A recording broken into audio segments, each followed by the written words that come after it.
पिछले दिनों प्रधानमंत्री ने विश्व जल दिवस के अवसर पर कैच द रेन अभियान की शुरुआत की।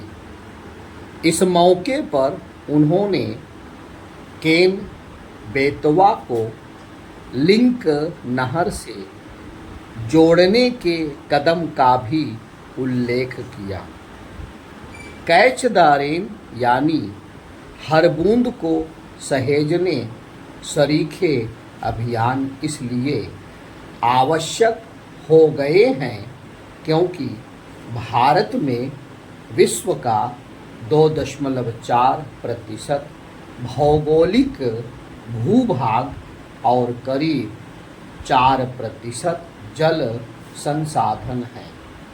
इनकी मदद से देश विश्व की 17% जनसंख्या की सारी आवश्यकताएं पूरी करता है। यह बात ध्यान देने योग्य है कि हमारी कुल खेती योग्य भूमि का आधा से भी कम हिस्सा ही समुचित सिंचाई सुविधा संपन्न है।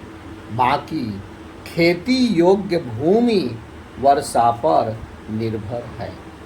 हमारी बढ़ती हुई जनसंख्या एवं घटती हुई कृषि योग्य भूमि की मौजूदा परिस्थितियों में कृषकों के ऊपर भारी दबाव है। यह भी ध्यान रहे कि भावी खेतिहर पीढ़ी के भविष्य को लेकर असुरक्षा की भावना है। इन परिस्थितियों से उबरने के लिए मानसून पर अपनी खेती की निर्भरता को कैसे कम किया जाए, इस पर चिंतन की बड़ी आवश्यकता है। इस कड़ी में केंद्र और सभी राज्य सरकारों को विज्ञानियों के साथ मिलकर कुछ ऐसा करना सोचना होगा कि देश की लाखों हेक्टेयर कृषि योग्य भूमि स्वस्थ मृदा सिंचाई एवं समुचित जल निकासी सुविधा से संपन्न हो जाए। आज जब मोदी सरकार किसानों को आत्मनिर्भर करने का संकल्प ले रही है, तब यह जरूरी है कि किसानों की इंद्रदेव पर निर्भरता कम की जाए। आज के परिप्रेक्ष्य में यह बहुत मुश्किल भी नहीं है। यदि हम भारतीय कृषि की विकास दर को 4 से 5% करना चाहते हैं और इस मामले में विकसित देशों की सूची में शामिल होना चाहते हैं, तो अपने किसानों एवं कृषि मजदूरों के जीवन की गुणवत्ता में सुधार करना ही होगा। इस सिलसिले में यह ध्यान रखा जाना चाहिए कि देश में अब तक सिंचाई एवं जल निकासी तंत्र से संबंधित जो भी आधारभूत सुविधाएं विकसित हुई हैं, वे अभी अपर्याप्त हैं। जून 2015 में प्रधानमंत्री ने देश में दूसरी हरित क्रांति की जरूरत जताते हुए कहा था कि इसकी शुरुआत पूर्वी उत्तर प्रदेश, बिहार, झारखंड, बंगाल, ओडिशा आदि से करनी होगी। उन्होंने यह भी कहा था कि खेत और शरीर एक जैसे हैं। जैसे शरीर की कमियों की जांच के लिए विभिन्न प्रकार की प्रयोगशालाओं का सहारा लिया जाता है, वैसे ही खेतों की मिट्टी की जांच के लिए भी समुचित संख्या में प्रयोगशालाएं होनी चाहिए, ताकि प्रत्येक खेत की मिट्टी का हेल्थ कार्ड बन सके। यह एक अलग धारणा है कि खेत में लबालब पानी होगा तभी खेती से अच्छा उत्पादन हो सकेगा। दूसरी, हरित क्रांति को सफल बनाने के लिए एक आदर्श सिंचाई एवं जल निकासी का संजाल कैसा होना चाहिए, इसकी रूपरेखा तैयार है। सिंचाई एवं जल निकासी तंत्र का मूल तत्व मानव शरीर में विद्यमान शिरा एवं धमनियों के संजाल पर आधारित है। जिस तरह शरीर में विद्यमान प्रत्येक कोशिकाओं को नपातुला पोषक तत्वों से मिश्रित रक्त मिलता है, उसी तर्ज पर लघु किसानों के छोटे छोटे भू क्षेत्रों को भी पूरे वर्ष निरंतर सिंचाई के लिए जल एवं उस जल की निकासी के लिए आधारभूत सुविधाएं मिलनी चाहिए। इस रूपरेखा को क्रियान्वित करने से ही हमारी खेती सुधरेगी। यदि प्रत्येक किसान के खेत को पूरे वर्ष निरंतर पानी मुहैया करा दिया जाए तो वह हमें उसमें कोई ना कोई फसल उगाकर उसे हरा भरा रख सकता है। वह भी दूसरों की तरह हर महीने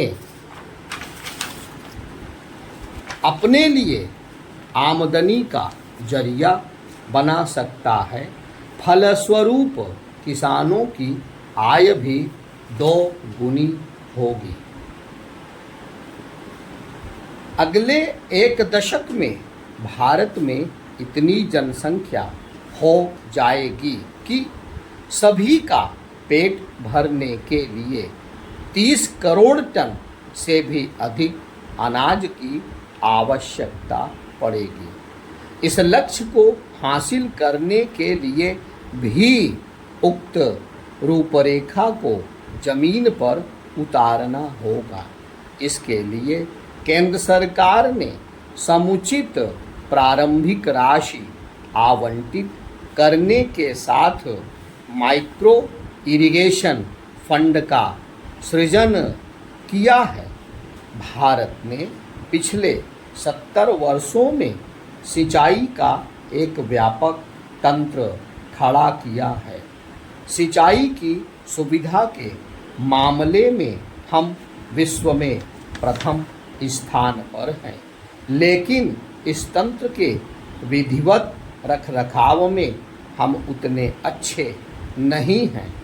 इसमें प्रधानमंत्री कृषि सिंचाई योजना के माध्यम से और प्रगति करनी होगी। एक और महत्वपूर्ण बात यह है कि आज चारों ओर इस बात पर बल दिया जा रहा है कि जल एक अमूल्य संसाधन है, अतः सिंचाई जल के व्यावहारिक मूल्य का भी निर्धारण होना चाहिए।